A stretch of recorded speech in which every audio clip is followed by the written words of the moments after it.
इकडे बघा इकडे बघा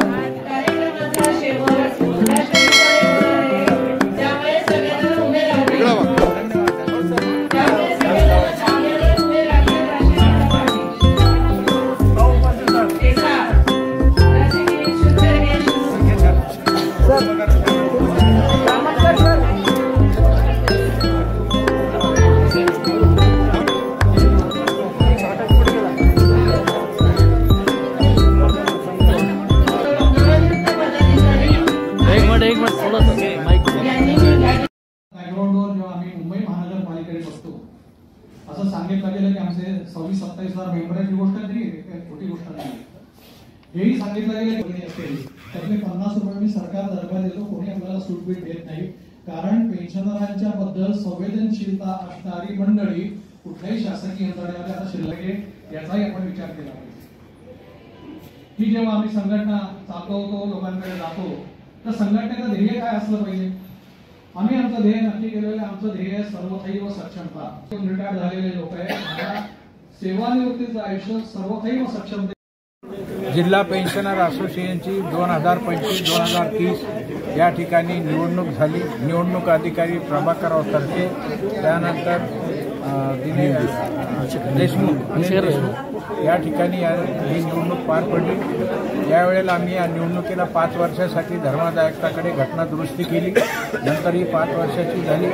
आमच्या या टीममध्ये सर्व पेन्शनर कार्यकारिणीतले सर्व सहकार्य करतात, लोकांचे प्रश्न सोडवतात. महाराष्ट्रात नंबर 1 संघटना आपली आहे आणि यामुळे आम्ही आता चौथ्यांदा परत आम्ही निवडून आलेलो आहे. लोकांना आमच्यावर विश्वास टाकलेला आहे. आता त्यांचे प्रश्न आहेत ते लवकरच आम्ही सोडवणार आहोत. 19 तारखेला दिल्लीला अर्थमंत्रीबरोबर आमची मीटिंग आहे.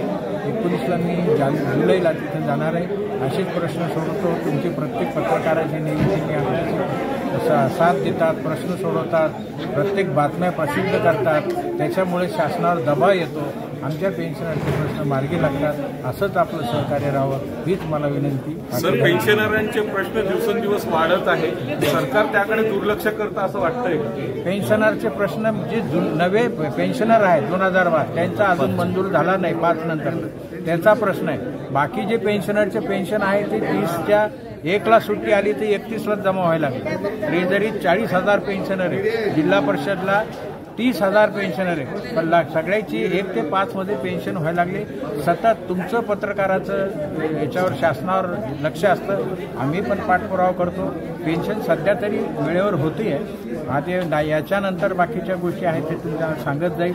नागपूरहून आल्यानंतर तेव्हाच आपण जी नवीन कार्यकारिणी जाहीर केली, नवीन कार्यकारिणी काय काय नवीन उपक्रम हाती घेण्यात येणार? उपक्रम ही प्रश्न सोडवणे, विविध कार्यक्रम घेणे, त्या शासनापर्यंत दरबारी जाऊन हे प्रश्न मांडणे.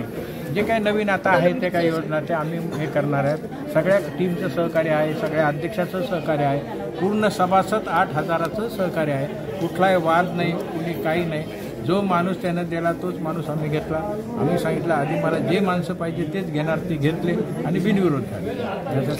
धन्यवाद. वसंत चंद्रशेखर सबनीस, अध्यक्ष तथा विभागीय उपाध्यक्ष, महाराष्ट्र राज्य पेन्शन पुणे.